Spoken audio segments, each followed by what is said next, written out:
இரவு 12 மணிக்கு கேட்ட அந்த குரல் யாருடையது? வாங்க பார்க்கலாம். ஒரு தொலைதூர கிராமத்தில் இயற்கையோடு கலந்து அமைதியாக வாழ்ந்த மக்கள் இருந்தனர். ஆனால் அந்த கிராமத்தின் ஓரத்தில் பல ஆண்டுகளாக யாரும் அணுகாத ஒரு பழைய மாளிகை இருந்தது. அங்கே இரவு தோறும் அழுகை சத்தம் கேட்கும் என்று மக்கள் பயந்தனர். ஆனால் கார்த்திக் என்ற சிறுவன் அந்த கதையை நம்பவில்லை. பயம் இருக்கிற இடத்துல ஏதோ உண்மை இருக்கும். அவன் மனதில் ஒரு கேள்வி மட்டும், அந்த அழுகையின் பின்னால் என்ன துயரம் இருக்கும்? ஒரு நாள் மாலையில் அவன் தைரியமாக அந்த மாளிகைக்குள் செல்ல முடிவு செய்தான். மாளிகையின் முன் நின்ற போது அவனது இதயம் வேகமாக துடித்தது. ஆனால் அவன் பின்னடையவில்லை. மெதுவாக உள்ளே செல்லத் தொடங்கினான். உள்ளே நுழைந்தவுடன் அவன் பார்த்தது முழுக்க இருள், பழைய சுவர்கள், உடைந்த பொருட்கள், மறந்து போன வாழ்க்கையின் சாட்சிகள். ஒவ்வொரு அடியும் பயத்துடன் கலந்தது. ஆனால் அவன் மனம் இன்னும் உறுதியுடன் இருந்தது. யாராவது இருக்கிறீங்களா? திடீரென ஒரு குளிர்ந்த காற்று வீசியது.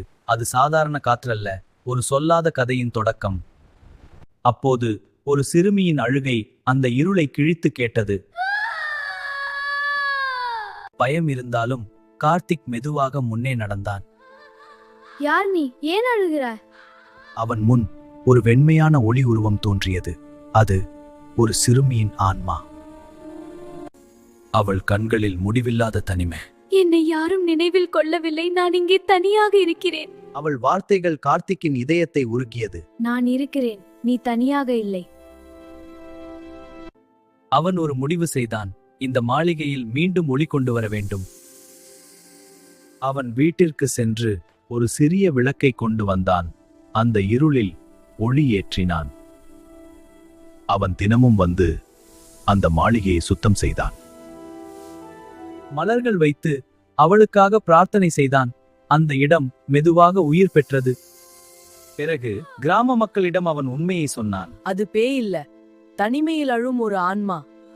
சில நாட்களில் மக்கள் பயத்தை மறந்து அந்த மாளிகைக்கு மீண்டும் வர ஆரம்பித்தனர். அங்கு மீண்டும் சிரிப்பு பிறந்தது. அந்த நாளிலிருந்து அந்த மாளிகை பயமில்லாத இடமாக மாறியது. ஒரு நாள் இரவு அந்த சிறுமி சிரித்த முகத்துடன் தோன்றினாள். உன் மனிதநேயம் எனக்கு அமைதியை கொடுத்தது. அவள் ஒளியாக மாறி மறைந்தாள். மனிதநேயம் நிறைந்த இதயம் எந்த இருளையும் ஒளியாக மாற்றும், எந்த பயத்தையும் வெல்லும். இன்னும் கதைகள் வேண்டுமா? சுட்டி டேல்ஸ் ஜோன் சேனலை சப்ஸ்கிரைப் பண்ணுங்க.